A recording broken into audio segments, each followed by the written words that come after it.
بسم اللہ الرحمن الرحیم السلام علیکم ورحمۃ اللہ وبرکاتہ اللہم صلی علی محمد وعلی آل محمد وبارک وسلم وصلی علیہ۔ تو آج ہم اللہ تعالیٰ کے فضل و کرم کے ساتھ یا حیّ یا قیوم برحمتک استغیث اس کے پڑھنے کا خاص طریقہ اور خاص معجزاتی وقت آپ کے ساتھ شیئر کریں گے۔ تو اس میں یہ ہے کہ یا حیّ یا قیوم یہ اللہ تعالیٰ کے دو بڑے عظیم اسماء ہیں، یعنی نام ہیں۔ اچھا، الحیّ اس کا مطلب یہ ہے کہ ہمیشہ زندہ رہنے والا، اور القیوم یعنی ہر چیز کو قائم رکھنے والا۔ تو ان ناموں میں نا بے شمار روحانی، نفسیاتی اور عملی برکتیں ہیں۔ پڑھنے کا خاص طریقہ جو ہے نا وہ بھی ہم آپ کے ساتھ شیئر کریں گے، اور عام طریقہ بھی۔ تو عام طریقہ یہ ہے کہ روزانہ کے ورد کے لیے وضو کی حالت میں بیٹھ جائیں، دل میں یقین رکھیں کہ اللہ تعالیٰ ہر چیز پر قادر ہے، اور 100 مرتبہ یا حیّ یا قیوم برحمتک استغیث پڑھیں، اور آخر میں اپنی حاجت یا دعا جو بھی کہہ لیں آپ اللہ تعالیٰ سے مانگیں، اور یقین سے مانگیں تو اللہ تعالیٰ انشاءاللہ ضرور آپ کو شرف قبولیت عطا فرمائیں گے۔ تو دوسری چیز یہ ہے کہ فجر اور مغرب کے بعد کا وقت، یعنی فجر اور مغرب کے نماز کے بعد جو ہے نا وہ آپ اس کو 41 بار اس کا ورد کریں۔ کس کا؟ اس اسم کا، یعنی یا حیّ یا قیوم کا ورد فجر اور مغرب کے بعد کرنا جو ہے وہ 41 مرتبہ پہلے یعنی ورد سے زیادہ مؤثر ہے، ٹھیک ہے؟ تو کیونکہ اس میں وقت کیا تعین ہو جاتا ہے نا، یعنی مغرب اور فجر جو ہیں یہ بھی بہت مؤثر ہے۔ یا حیّ یا قیوم یعنی اس کا ورد کرنے کے بعد آپ دعا کریں، اے زندہ و قائم رہنے والے رب اپنی رحمت سے میری حالت درست فرما، ٹھیک ہے؟ پھر آگے آپ کی جو دعا ہے آپ دعا کر لیں۔ اچھا، اب تیسری چیز جو ہے وہ اس سے بھی بہترین ہے، پریشانی یا مصیبت کے وقت، یعنی کسی بھی مشکل، بیماری یا خوف کے وقت آپ اس کو 313 مرتبہ پڑھیں۔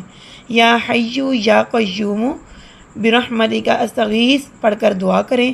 اگر ممکن ہو تو تنہائی کی توجہ کے ساتھ، یعنی تنہائی میں دل کی توجہ کے ساتھ آپ پڑھیں۔ اچھا جی، تو نمبر 4 جو ہے وہ ہم آپ کے ساتھ یہ شیئر کریں گے کہ روحانی ترقی کے لیے اس کا خلوت میں ذکر جو ہے بڑا بہترین ہے، یعنی رات کے آخری حصے میں، یعنی تہجد کے وقت اس کو 1000 بار پڑھنا بہت مؤثر ہے، اور اس عمل کو 7 یا 11 دن تک جاری رکھیں، اور دل سے دعا کریں کہ اللہ میرے دل کو سکون سے بھر دے۔ تو پڑھنے کے جو بہترین اوقات ہیں نا وہ اب آپ دوبارہ آپ کے ساتھ شیئر کرتے ہیں کہ فجر کے بعد، مغرب کے بعد، اور تہجد کے وقت۔ تہجد کا وقت سب سے زیادہ بہترین وقت ہے۔ کسی اہم کام سے پہلے یا مشکل فیصلے سے پہلے یعنی اس کا پڑھ لینا جو ہے وہ کیا، اس کا فائدہ کیا ہے؟ اس کا فائدہ یہ ہے کہ دل و دماغ کو سکون ملتا ہے، غم، ڈر یا پریشانی سے نجات مل جاتی ہے، رزق میں برکت مل جاتی ہے، اور انسان بیماریوں سے شفا حاصل کر لیتا ہے، دل میں اللہ تعالیٰ کی محبت اور یقین پیدا ہو جاتا ہے۔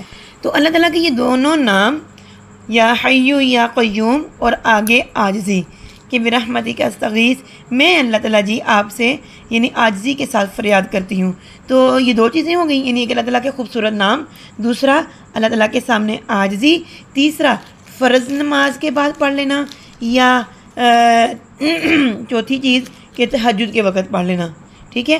یہ سب کے سب انتہائی عظیم چیزیں ہیں، اور جب یہ سب کے سب اکٹھی ہو جاتی ہیں نا تو وقت جو ہے وہ، عمل جو ہے وہ، اور انسان کے دل کی جو کیفیت ہے وہ ایک معجزاتی بن جاتی ہے۔ تو پھر دعا کو اللہ تعالیٰ کی ذات اقدس شرف قبولیت عطا کرتے ہیں، اور تنہائی جو ہے نا، تہجد کی تنہائی، یہ تو انتہائی عظیم چیز ہے۔ فجر کے پہلے کا جو ٹائم ہے نا، یعنی تہجد کا جو ٹائم ہے، تہجد کا وہ انتہائی قیمتی اور مقبول ترین وقت ہے۔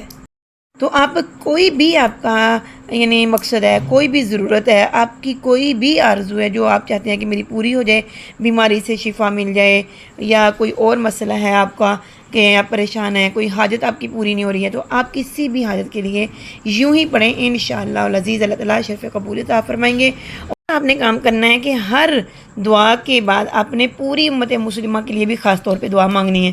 اگر آپ کو یہ ویڈیو اچھی لگی ہے تو آپ اس کو لائک کریں، اس کو شیئر کریں، اور اپنے پیاروں کے ساتھ تو خاص طور پہ اس کو شیئر کریں نا۔